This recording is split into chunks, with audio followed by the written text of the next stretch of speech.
Congressman Pulong, welcome back to the Netherlands. Kamusta po kayo today? Okay lang. Bitog daw na po. Hello, Kitty. Congressman Pulong, on behalf of the Filipino community here in the Netherlands and also all over the world, Happy New Year to you. Happy New Year po sa inyo. Dagang salamat sa kanunay niyong suporta sa MUAW sa mga mahan. Kamusta po ang pwede niyong ibahagi about kay PRRD today sa bisita ninyo sa kanya? Long hair na siya. Naligo siya pero wala niya gi-apil yung tiil. Ito ba daw? Wala na kakaon. Panood to kay natulog lang siya whole morning. Hantod ni abot ni dito pa ni bangon. Motoy sulti sa security so wala maka-lunch.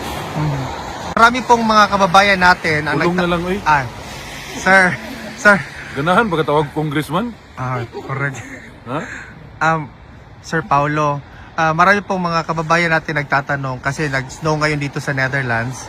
Kamusta po daw si PRRD sa lamig, sir? Wala man, okay man ang temperature sa sunod. Kontrolado man ang temperature na may mga heater po ang ilang mga kwarto. Pati lang itlog may heater. Kamusta yung ano mo, sir? Kamusta yung adjustment mo sa weather from tropical weather to... Ay, anad na ni sa Davao. Mga taga Davao, bugnaon ba kami? Di ba? Bugnaw, maganda Davao. Sila rin may init. Correct. Init pa more.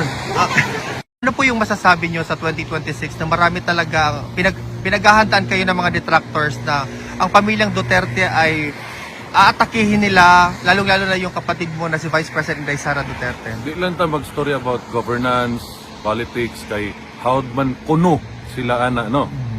So, kung na sila ay attack buhaton sa mo, di andam andam lang. Tangkidigira ilaha, amo pader, ana lang gud. Balira man yung kalibutan karon pila ka adlaw. Advice ko namo kami magstorya may mag-igsuon na mag-andam lang, abogado, ano. Di man gud lisod kayo banggaon magstorya ta about governance in which klaro man kayo nga nila kanang yagi mo ko pagkakapitan, no. May balaan nimo ang kawatan sa naong palangdaan ba. Kung unsay na kuan na nila, di na gid na basta makasugod na kagkawat, di na gid na mundang. Munang di po sila gusto matanggal diha. Ang problema ana, di gusto mo agi og saktong proseso. Demokrasya man katong istoryahan. Di kahulat og eleksyon, di ba? Istoryahan ang impeachment, pabalik-balik na lang, recycle, bisag istorya na ang mga ahensya nga walay nahitabo ngayon ana. Nay klaro sa tutubangan, trilyon ang gikawat, karon gidungagan og trilyon nga kawatonon. So kamo mga Pilipino inyohan na ng pagbuot, no? Ug okay ra sa inyo kawatan mo. Nahibalo pa lang ko, niapil na lang ko. Diba? Na Pilipino ra gyud makatubag-ana. Ug ganahan mo permi mo kawatan, wa koy problema sa mo. Mo maghilom ra man may mga Duterte skilid. Ay la hilabti kay matamakan nga yung sobra mamaak mga ning iro. Correct. Lain pud ba ko maak. Ano po yung gusto nyong sabihin sa mga kababayan natin for the year 2026, lalo-lalo na bagong taon lang? Expect ninyo mas mupait ang inyong kinabuhi. Kabalo naman mo mga ano. Di man gyud na malikayan ng greed, no? Kawat. Di yun malikayan. Bisag unsa o yung tanaw, wa paganit ninyo na gihalongkat ng accounts committee sa Congress o sa Senate. Halongkat ta ninyo na makita ninyo diha tanan. Kung asa ang